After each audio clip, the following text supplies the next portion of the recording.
Olá pessoal, seja bem-vindo ao meu novo canal. É um prazer estar falando aqui com vocês. Hoje o Under the Sun sai de Nova York e vai para o Rio de Janeiro para conversar com Renato Farias, que além de ser ator, diretor de teatro e apresentador do canal Saúde na Fiocruz, é um amigo por quem eu tenho muito carinho.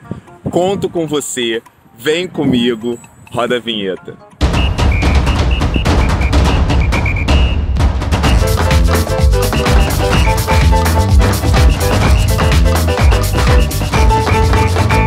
Você quer que eu te fale ou você prefere pegar na minha mão e no caminho eu te explico? Vamos indo.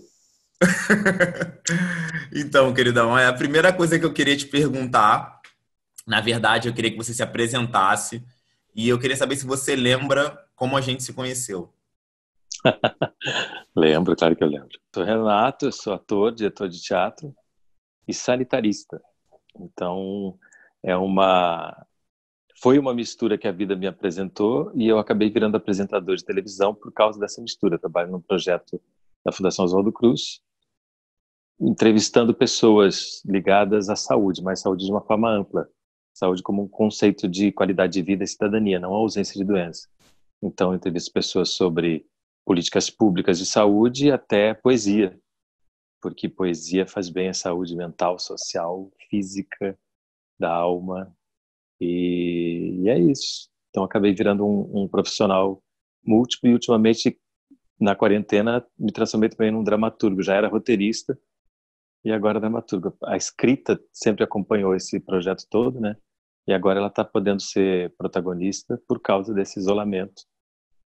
Então, aproveitando esse tempo, eu virei escritor também. E eu queria saber como é que estava a sua vida, né? Já que você é uma pessoa que atua em é, diferentes campos da arte. Como é que estava a sua vida quando foi descoberto o novo coronavírus? Aqui no Brasil, você diz, né? Sim, Quando sim. chegou aqui. Onde você está? Eu estava aqui no Rio e estava no auge de uma temporada de sucesso. Na verdade, a terceira temporada de sucesso do espetáculo Negra Palavra Solano Trindade, que é um projeto que eu tenho há 13 anos e que finalmente nasceu em outubro de 2019.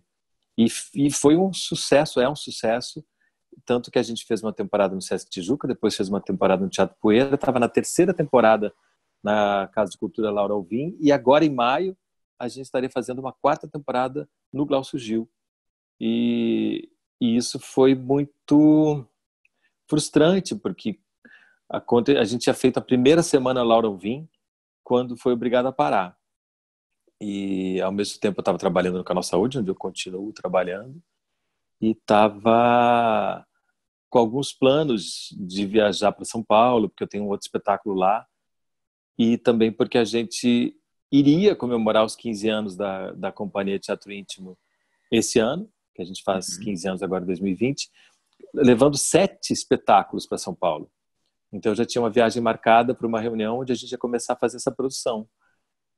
Enfim, era muito... E também já estava começando a ensaiar um outro espetáculo a partir da obra da Conceição Evaristo, que é um espetáculo irmão do Solano Trindade, né? Eles foram concebidos juntos, mas o Solano estreou primeiro, e aí a gente estava terminando de fazer o roteiro, que eu faço roteiro e direção, junto com a Tatiana Tiburcio. A gente estava terminando esse processo para começar a ensaiar mesmo, e com uma proposta de estreia agora em junho.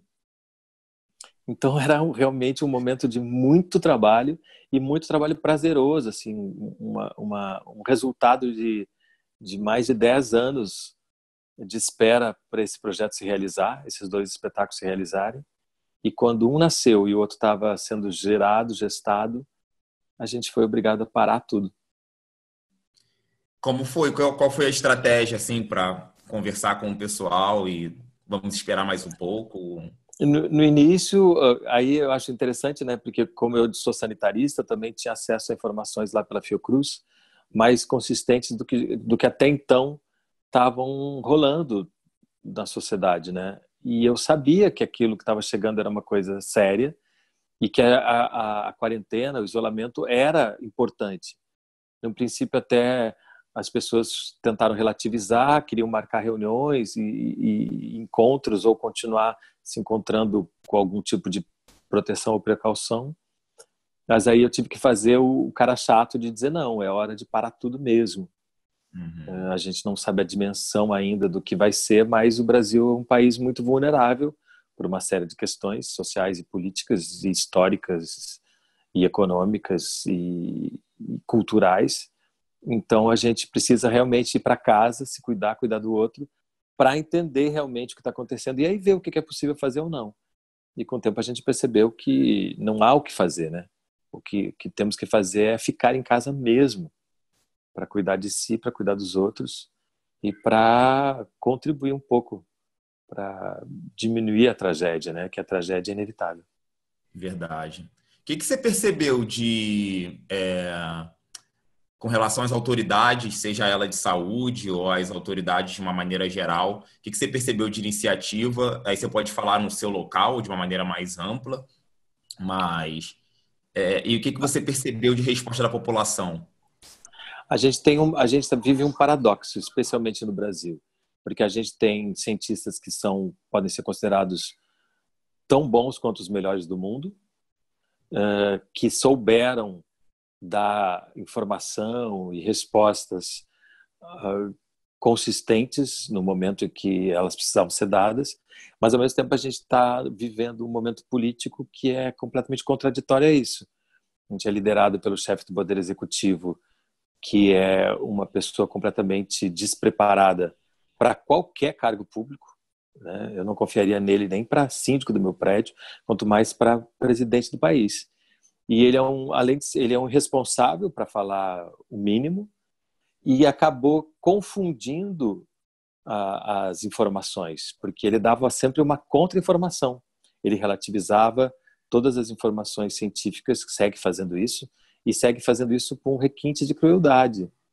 Cada dia que passa a gente é surpreendido, não sei se é surpreendido porque, né, não se espera mais outra coisa dele, mas ele acaba sempre se superando em termos de minimizar a dor das pessoas que morreram ou de minimizar a necessidade de se fazer o isolamento.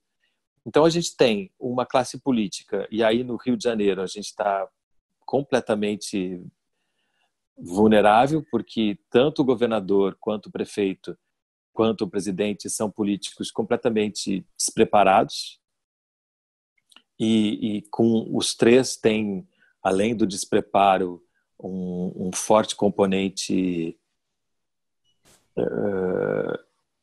assassino é uma palavra muito forte, né? Mas um forte componente de filiação à necropolítica, a gente pode falar isso, que esse é um termo importante. Como eles já eram partidários da necropolítica, ou seja, tudo que eles podem fazer acaba contribuindo para que as pessoas mais vulneráveis do país acabem morrendo. Eles já vinham agindo dessa forma e seguem agindo assim. Por mais que o governador tenha tomado uma série de medidas minimamente razoáveis, ele não deixa de ser quem é. Tanto que tem vários atos que estão acontecendo de despejo de pessoas, de invasão de comunidades nesse período horroroso. Então a gente não tem uma classe política que possa dar segurança ou que possa dar um rumo. Infelizmente, a gente não pode então usufruir da maravilha que é a nossa classe científica e médica no país. E aliado a isso, a gente tinha um ministro da Saúde que era minimamente razoável, apesar de ser um profissional que sempre lutou contra a saúde pública. Ele era pela saúde privada, mas no momento que ele percebeu que a coisa era séria, ele começou a tomar atitudes sensatas.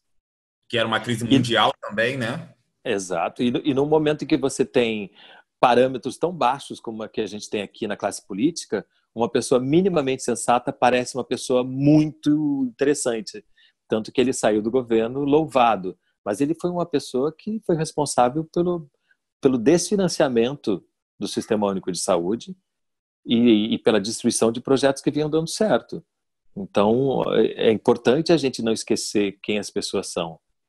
Eu acho que qualquer pessoa que se associa a esse governo que está aí é uma pessoa que não merece confiança, porque é um governo que já provou que não tem capacidade nenhuma de construção, inclusive se elegeu com a bandeira da destruição e assumindo isso. Então, as pessoas que compactuam com ele são pessoas que compactuam com a destruição. E não basta você tomar atitudes sensatas para se descolar dessa realidade, que você compactua com um governo genocida e um governo completamente afastado do bem-estar da população. Com a polarização da informação, ou seja, pode sair de casa, não pode sair de casa, tem que se preocupar, não tem que se preocupar. O que você tem sentido de resposta? O que você observa da atitude das pessoas diante desse momento?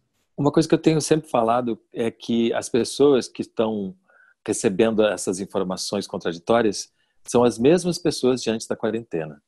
Então, aquelas pessoas que acreditavam nas fake news porque convinha a elas manter atitudes racistas, homofóbicas e machistas, elas seguem acreditando nas fake news que dizem que você pode sair de casa, porque isso compactua com a forma delas de verem o mundo, que é: ninguém vai me dar ordens. São pessoas que não estão acostumadas a terem nada cerceado na vida, sempre foram pessoas que tiveram o poder de fazer o que quiseram, o que queriam, e isso era o seu modo de estar no mundo. Tanto que você vê que geralmente essas pessoas que andam por aí sem máscara ou que fazem algum tipo de provocação são homens brancos. Os homens brancos são geralmente aqueles que, desde que nascem, não sofrem nenhuma contradição. Então, no momento que alguém diz para eles o que eles têm que fazer, eles ficam furiosos. E o mínimo que eles fazem é desobedecer. E fora isso, a gente vê esse show de horrores, que são vídeos de homens brancos brasileiros, e não só homens, né? Infelizmente, muitas mulheres também, que introjetaram esse machismo e essa arrogância da Casa Grande brasileira, fazendo vídeos dizendo coisas, no mínimo, estarrecedoras. Então, essa contra-informação, ela continua servindo aos mesmos propósitos de antes. As pessoas que querem que o país volte a ser o país que nunca deixou de ser, né? Que é um país onde uma minoria tem poder e uma grande parte da parcela tem que ficar subalterna, quando não em condições desumanas de sobrevivência, eles continuam agindo assim. E as pessoas que minimamente têm consciência de que a saúde coletiva é tão importante quanto a saúde individual, essas ficam em casa. Agora, isso é uma visão geral, porque não dá para generalizar tanto, porque há pessoas que não ficam em casa também porque não podem. Porque uma outra forma de ação dessa necropolítica é você não fazer o que me parece que foi feito nos Estados Unidos, que é o governo dando condições que as pessoas fiquem em casa. Você tem aqui um grande contingente de pessoas que não têm água, portanto não podem ter as mínimas condições de higiene, um grande contingente de pessoas que moram várias pessoas no mesmo cômodo, então manter um isolamento é muito difícil. Como é que você vai dizer para essas pessoas fiquem em casa e chamá-las de irresponsáveis se elas não ficam? Elas não têm condições de ficar. E aí é o governo que tem que fornecer essas condições. Porque é muito louco, né? Porque a gente fala o governo tem que. Só que esse dinheiro é um dinheiro público. É um dinheiro que já é das pessoas. O governo é um instrumento para que esse dinheiro possa retornar para quem precisa. Mas aqui, não sei se é só aqui, mas se criou uma forma de ver o dinheiro público como se ele fosse dos governos. E que o fato deles terem sido eleitos os transformasse em pessoas que podem fazer o que querem. Isso não é verdade. Isso não é verdade numa democracia. E isso não é verdade numa Constituição cidadã como a nossa. Só que democracia e Constituição cidadã viraram palavras muito relativas no Brasil recente, né? Aqui a gente percebe um retorno, né, para o trabalhador formal, né? Mas tem muitos trabalhadores informais, tem pessoas que estão em situações que não podem voltar para o seu país de origem agora, ou se volta não tem como retornar, porque estão aqui. Não sei se ilegal seria o termo ideal, porque existe uma definição um pouco diferente de ilegalidade quando você entra no país e passa do tempo. Nesse sentido, o que eu percebo aqui é um número maior da violência das vezes que eu vou às ruas. E não é uma violência, como é que eu posso dizer? uma violência de força, de assalto, mas a quantidade de carros com vidro quebrado, eu acho que isso já mostra que determinadas pessoas que estão sem trabalho, ou nesse sentido eu percebo que aumentou o número da violência, né? É uma forma de você deixar claro que você está abandonado, né? Que é quebrando o patrimônio.